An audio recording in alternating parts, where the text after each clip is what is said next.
स्वागत है एक बार फिर हमारे चैनल लर्न विद फन 477 पर।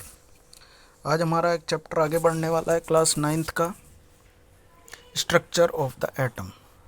एक्चुअली कल जो आपने देखा, पुरानी वीडियो में आपने देखा भाई जे थॉमसन ने बहुत कुछ हमें बताया। जे थॉमसन ने हमें बताया भाई एक एटम के अंदर एक पॉजिटिवली चार्ज स्फीयर होता है और उसके अंदर इलेक्ट्रॉन्स फैले होते हैं। साथ ही उन्होंने एक और उनका पोस्टुलेट दूसरा भी था कि नेगेटिव और पॉजिटिव चार्ज जो है वो इक्वल होते हैं मैग्नीट्यूड में, और इसलिए जो टोटल एटम होता है वो न्यूट्रल होता है, मतलब ना वो पॉजिटिव होता है ना ही वो नेगेटिव होता है। साथ ही उन्होंने एक तरबूज के शेप से कंपेयर किया था अपने मॉडल को। उन्होंने कहा कि जो रेड एडिबल पार्ट होता है वो हमारा पॉजिटिव स्फीयर है, और उसके अंदर जो बीज फैले होते हैं जैसे तरबूज में, उसे उन्होंने नाम दिया इलेक्ट्रॉन्स का। ठीक है जी। लेकिन एक साइंटिस्ट हुए रदरफोर्ड साहब, रदरफोर्ड को डाउट हो गया इस बात पे, भाई इस बात का सबूत क्या है कि उसके अंदर, उन्होंने सवाल नहीं खड़े करे। उन्होंने कहा ठीक है प्रोटॉन होते होंगे, हम प्रोटॉन से मना नहीं कर रहे। उन्होंने कहा ठीक है इलेक्ट्रॉन भी होते होंगे, उससे भी हम मना नहीं कर रहे, लेकिन भाई एटम के अंदर घुस के देखा किसने? ये तो इतनी छोटी चीज़ से तो आप माइक्रोस्कोप से भी नहीं देख सकते। तो जब आप माइक्रोस्कोप से भी नहीं देख सकते तो आपने कैसे अनुमान लगाया कि एक एटम के अंदर प्रोटॉन कहाँ पर है और इलेक्ट्रॉन कहाँ पर है?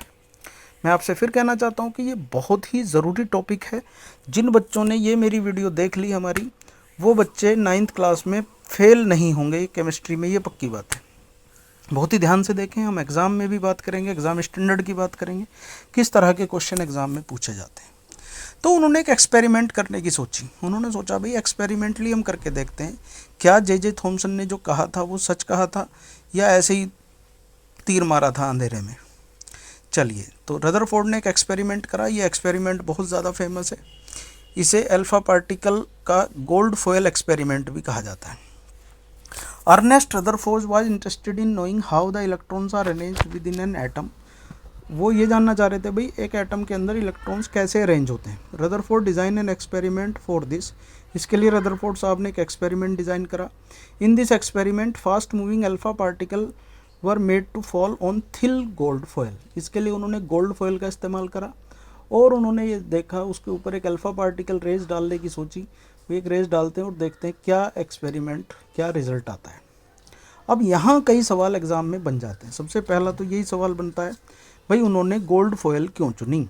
आपके दिमाग में भी ये सवाल आया होगा, गोल्ड फॉयल ही क्यों, सिल्वर की क्यों नहीं, या जो एल्यूमिनियम फॉयल हम खाने में इस्तेमाल करते हैं वो क्यों नहीं? तो इसका भी जवाब आपको यहाँ मिल जाएगा। उसका आंसर है he selected a gold foil because he wanted a thin a layer as possible. वो उतनी बारीक लेयर चाहते थे जितनी बारीक, सबसे ज़्यादा बारीक मतलब उन्हें मिल जाए। और आपको पता है कि गोल्ड जो है मोस्ट मेलेबल मेटल है। सबसे बारीक लेयर अगर किसी की मेटल की हो सकती है तो वो गोल्ड की हो सकती है। This gold foil was about 1000 atoms thick only.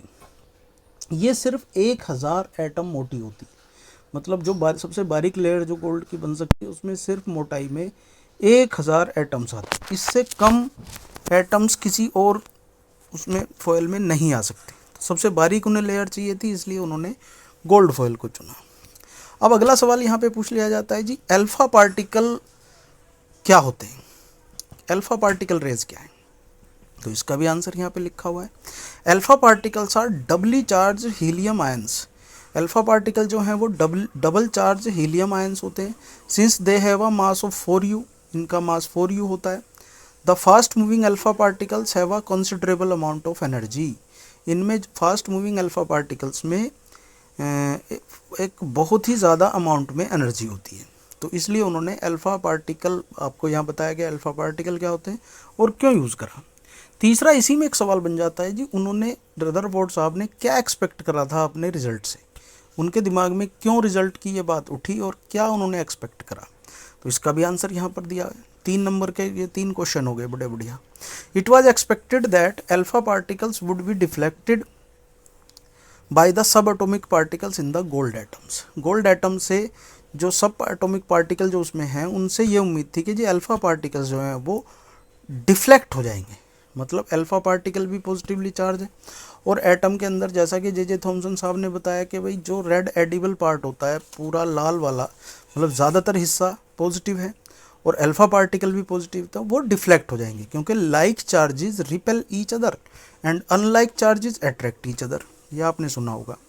Since the alpha particles were much heavier than the protons, चूंकि प्रोटॉन से बहुत ज़्यादा हैवियर ये होते हैं, तो he did not expect to see large deflections, तो उन्हें बहुत ज़्यादा डिफ्लेक्शन की उम्मीद नहीं थी। ठीक है जी। अब यहाँ पे एक डायग्राम से इन्होंने समझाने की कोशिश की है। गोल्ड एटम्स यहाँ दिखाए गए हैं, scattering of alpha particle by gold foil, और साथ ही उन्होंने हमें बताया भाई अल्फा पार्टिकल ये एरो से दिखाए गए हैं। और इस एक्सपेरिमेंट को आप लोग ध्यान से देखें तो आप पाएंगे ज़्यादातर जो रेज़ हैं वो सीधी निकल गई हैं। कुछ रेज़ हैं जो थोड़ी बहुत अमाउंट में डिफ्लेक्ट हुई हैं, वापस मुड़ गई या कुछ भी हैं। बहुत कम अमाउंट में रेज़ हैं जो वापस टर्न कर गई, यू टर्न ले लिया।